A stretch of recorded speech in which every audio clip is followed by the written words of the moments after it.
Саламатсыздар, урматтуу менин каналымда көрүүчүлөрүм. Сиздерди каналдан көргөнгө абдан кубанычтамын.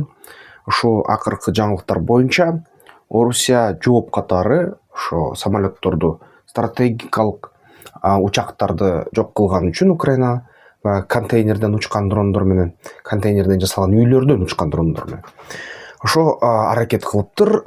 Брянск областынан атака кылыптыр. Менин атыма окшош ракеталар менен да, Искендер деген.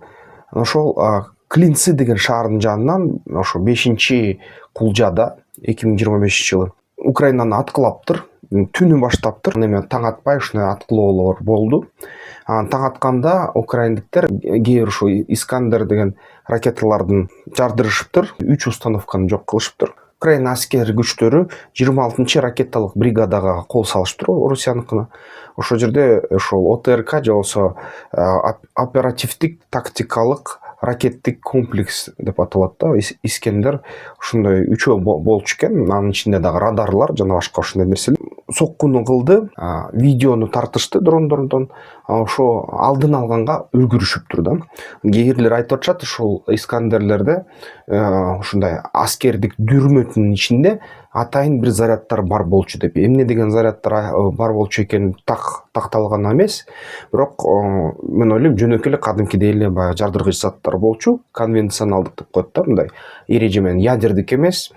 Албетте тактикалык ядердик курал эмес, бирок ким билет да. Ошол Киевке жакын келип атышыптыр. Ушул Брянск тим эле Киевдин үстүндө илинип турат.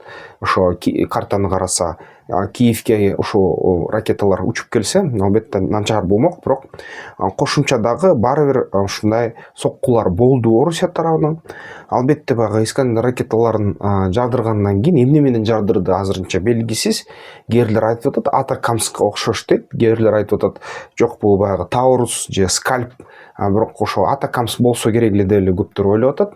Кошумча дагы атайын баягы чалгындоо дрондору да асманда болуптур да. Бирок ошол Искандер башка ракеталары УККнын, Украиналык куралдуу күчтөрүнүн позицияларына сокконго үлгүрдү, шаарга сокконго үлгүрдү. Кээ бир баягы Орусиянын айтуусу боюнча ошо палаткалардан, тенттерген турган ушундай үйчөлөрдөн турган атайын аскер лагерди жок кылдык дейт Украинада. Анын сырткары дагы атайын ошол УККнын аскерлерин бөлүмдөрүн дагы жок кылганга үлгүрдүк деп айтып атышат да Орусиянын каналдарында. Кызыктуу нерсе, Орусиянын каналдарында дымдырс баягы стратегиялык авиацияны жок кылганы боюнча. Эгерде Z-блогерлерди албасак, эсепке калгандар, расмий кээ бир адамдар айтып атышат, эч кандай атака болгон жок, эч ким жапа чеккен жок. Бүт баягы Орусиянын стратегиялык учактары орду жайда дейт.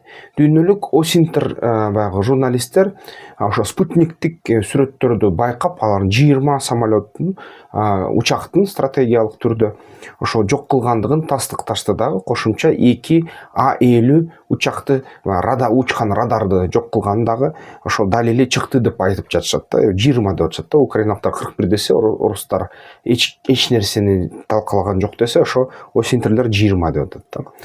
Албетте ошо өзү Орусиядагы соккуларды кылганга үлгүрдү, мындай шаарларга дагы. Ошо азырынча маалымат такталып жатат, бирок Евромайдан пресс боюнча ошо 8 мындай адам жаран, согушка тиешеси жок жана анын арасынан дагы кичи өспүрүм бар дейт да. Харьковда дейт, ушундай ракеталык атака түн ичинде болгон дейт, жана дрондук атака. 17 киши дейт жаракат алды дейт, анан 4 бала дагы жарадар болду дейт. Бирок өлгөндөрдүн саны айтылган жок да. Полтавада ушундай соккунун аркасы менен ошо 2 жарадар болду адам, анан негизи аскер адам жарадар болуптур.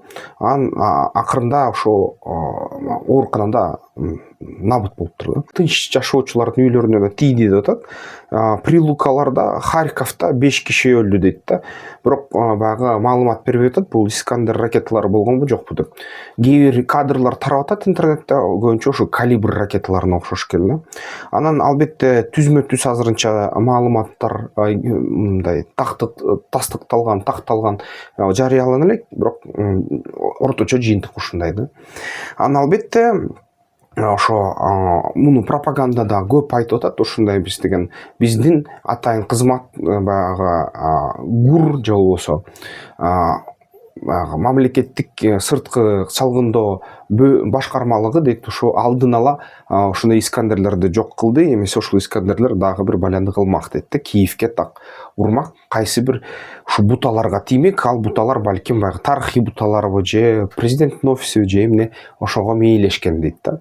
Анан ошо менен бирге Дональд Трамп пикхексет, Дональд Трамптын сөзү мененби же жокпу, ошол баягы Украинага патриотторго баягы ушундай баллистикалык ракеталарды, дрондорду түшүргөнгө жардам берүүчү патриоттун ракеталарын, жардыргычтарын ошо Украинага кетчүлөрүн кайра ошо жакынкы чыгышка Америка Штаттарынын армиянын керектөөсүнө жөнөттүм деп билдирди Конгресс менен Сенатка. Бул эмнени билдирет? Бул деген Украина жакынкы абалда, жакынкы учурда кайра патриотсуз калып калышы ыктымал болот жана ошол баллистикалык Орусиянын ракеталарын урганга мүмкүнчүлүгү болбой калат да.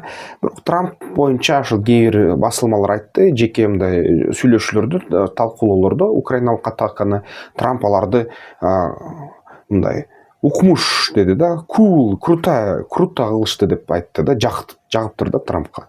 Бирок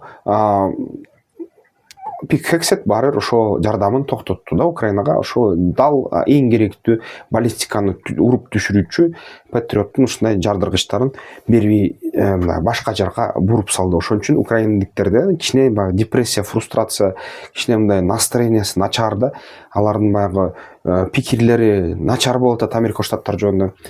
Ошондуктан бир гана Европанын колунда болуп атат бүгүнкү күнү Украинанын асманын коргонуусу да. Орусиянын ресурсу азая элек, согуш бүтө турганы сезиле элек. Ошо QR код аркылуу бизнес пландоо курсуна катталсаңыздар болот. Кат келет анан сиздерге инструкция кандай эмне кылышты. Мурунку видеолордо кантип ага киришти көрсөткөм. Бул QR код аркылуу колдоп койсоңуздар болот. Колдогондорго чоң ыраазычылык билдирем. Эмки видеолордон көрүшкөнчө пикирлериңерди комментарийлерге жазгыла.